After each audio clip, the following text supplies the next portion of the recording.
आज आपण नाचणी आणि डाळ तांदळापासून मस्त असा पौष्टिक नाश्ता तयार करणार आहोत। शिवाय ह्यामध्ये आपण भरपूर भाज्यांचा वापर करणार आहोत। चला तर मग वेळ न दवडता आपण रेसिपीला सुरुवात करूया। प्रीतीसमय रेसिपीजमध्ये आपलं खूप खूप स्वागत आहे।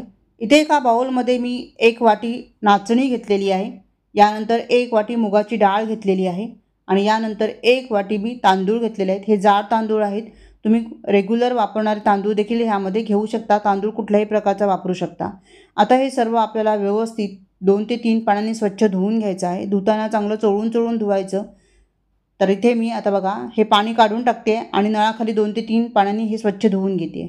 आता इथे मी 2 ते 3 वेळा स्वच्छ धुवून घेतलेलं आहे। हे आपल्याला 8 ते 10 तासासाठी भिजत ठेवायचं आहे। 8 ते 10 तासानंतर हे व्यवस्थित फुलून आलेलं आहे, तुम्ही पाहू शकता। ह्याला पाण्याला फेस देखील आलेला आहे। तर इथे समजा तुम्हाला नाश्ता ज्या दिवशी बनवायचा आहे त्याच्या आदल्या दिवशी हे भिजत घालायचं आहे। यानंतर ह्यातलं पाणी काढून ह्याला स्वच्छ पुन्हा एकदा मी धुवून घेतलेलं आहे आणि मिक्सरच्या भांड्यामध्ये घालून थोडंसं पाणी घालून आपण ह्याला बारीक वाटून घेणार आहोत। तर इथे 1 ते 2 चमचे इतकंच पाणी घालायचं आहे, जास्त पाण्याचा वापर करायचा नाही आहे आणि ह्याला स्मूथ वाटून घ्यायचं आहे। तर इथे मी हे बघा वाटून घेतलेलं आहे, अगदी बारीक मी इथे वाटून घेतलेलं आहे आणि या पद्धतीने बाकीचं सर्व वाटून घेते। इथे मी हे पीठ तयार करून घेतलेलं आहे आणि आता 1 मिनिटभर मी ह्याला चांगलं फेटून घेणार आहे। यानंतर ह्याला झाकून 5 ते 6 तास फर्मेट करायला ठेवून द्यायचं आहे। पीठ चांगलं फुलण्यासाठी आपण इथे 5 ते 6 तास हे पीठ विश्रांतीसाठी ठेवलं होतं। आता हे पीठ बघा मस्त असं फुलून आलेलं आहे। आता यामध्ये आपल्याला भरपूर भाज्या घालायच्या आहेत। तर इथे मी घेतलेला आहे कांदा, किसलेलं गाजर, भोपळी मिरची, लाल भोपळा, त्याच्यानंतर दुधी भोपळा, कोबी घेतलेला आहे, 3 ते 4 हिरवी मिरची घेतलेली आहे, थोडंसं आलं बारीक चिरून घेतलेलं आहे, कोथिंबीर बारीक चिरून घेतलेली आहे। ह्या भाज्या तुम्ही तुमच्या आवडीनुसार कमी जास्त करू शकता किंवा तुम्हाला ज्या भाज्या आवडतात, ज्या घरामध्ये भाज्या आहेत त्या कुठल्याही भाज्या तुम्ही यामध्ये वापरू शकता। आता यामध्ये मसाले आपल्याला वापरायचे। धना पावडर 1 चमचा, जिरा पावडर अर्धा चमचा, ओवा अर्धा चमचा, सफेद तीळ 1 चमचा, गरम मसाला अर्धा चमचा, हळद अर्धा चमचा, लाल तिखट अर्धा चमचा, 2 चिमूटभर इतकं हिंग घातलेलं आहे आणि हे सर्व व्यवस्थित मिक्स करून घ्यायचं आहे। मिक्स करून घेतल्यानंतर ह्यामध्ये 1 चिमूटभर इतकं मी खायचा सोडा घातलेला आहे आणि त्यावर लिंबू पिळलेला आहे। हे ऑप्शनल आहे, जर तुम्हाला नको असेल तर नाही घातलं तरी पण चालेल, कारण आपण पीठ फर्मेट करून घेतलेलं आहे।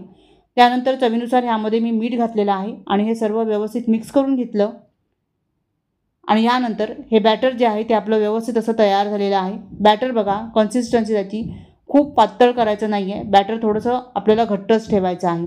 आता इथे मी घेतलेला आहे अप्पे पॅन आणि ह्यामध्ये तेल घालून घेते आहे। सुरुवातीला अप्पे पॅनमध्ये तेल जरा जास्तच घालायचं, नंतर कमी घातलं तरी चालतं। आता यामध्ये थोडीशी मोहरी घातलेली आहे, यानंतर ह्यामध्ये 1 कढीपत्त्याचं पान घातलेलं आहे आणि थोडेसे तीळ घालणार आहे मी।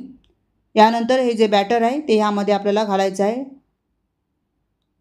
प्रत्येक साच्यामध्ये व्यवस्थित असं हे बॅटर घालायचं आहे। आता हे जे बॅटर आहे किंवा हे जे आपण पीठ बनवलेलं आहे ते पीठ जे आहे ते आपण हांडवोचं पीठ बनवलेलं आहे, व्हेजिटेबल हांडवो, ज्यामध्ये आपण भरपूर भाज्या घातलेल्या आहेत आणि हे हांडवो जो आहे तो आपण कढईमध्ये बनवतो। तो आज आपण कढईमध्ये न बनवता इथे अप्पे पॅनमध्ये छोटे छोटे ह्याचे बाईट्स तयार करणार आहोत।